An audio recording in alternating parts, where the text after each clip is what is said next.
आपण ऐकत आहात जगद्गुरु तत्वदर्शी संत रामपालजी महाराज यांच्याद्वारे लिखित पुस्तक कबीर परमेश्वर संपूर्ण.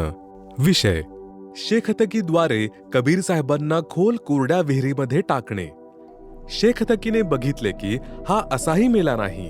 त्याने पुन्हा मुस्लिमांना एकत्र केले आणि सांगितले ह्या वेळेला ते कबीराला विहिरीत टाकून त्यावर माती, विटा आणि दगड टाकतील.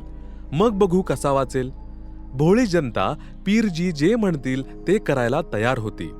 शेखतकीने सिकंदर लोधीला सांगितले की आपण याची आणखी एक परीक्षा घेऊ. सिकंदरने विचारले, काय परीक्षा घेणार?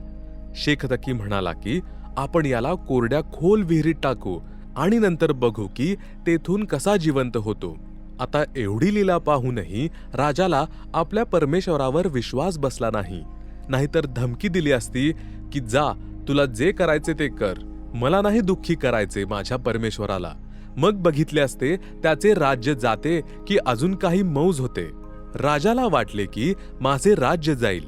राजा सिकंदर लोधीने साहेबांना प्रार्थना केली की हा शेखतकी तर ऐकत नाही आणि आज तर अशा अशा पद्धतीने हट्ट करत आहे.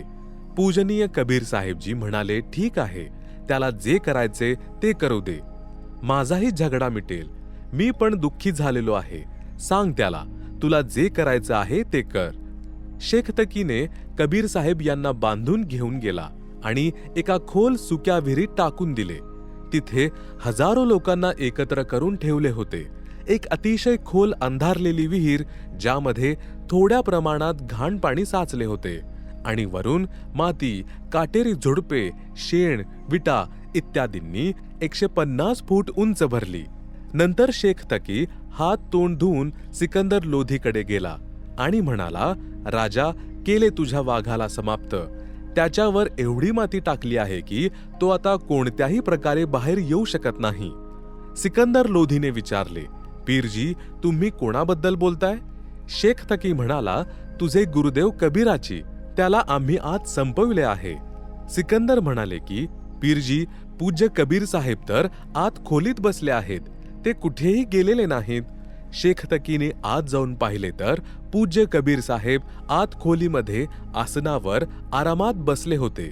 शेखतकीला आणखीनच जास्त ईर्ष्या वाटू लागली. हा कबीर तर मारले तरी मरत नाही, आता काय केले पाहिजे? इतर समजदार लोकांनी तर मान्य केले. हजारो लोकांनी उपदेश घेतला आणि भगवान कबीरजींचे शिष्य बनले.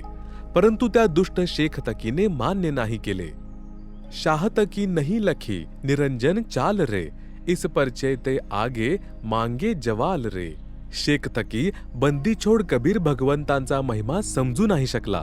त्याने भगवानांच्या चरणांवर पडून क्षमा मागून स्वतःचे कल्याण करायला हवे होते.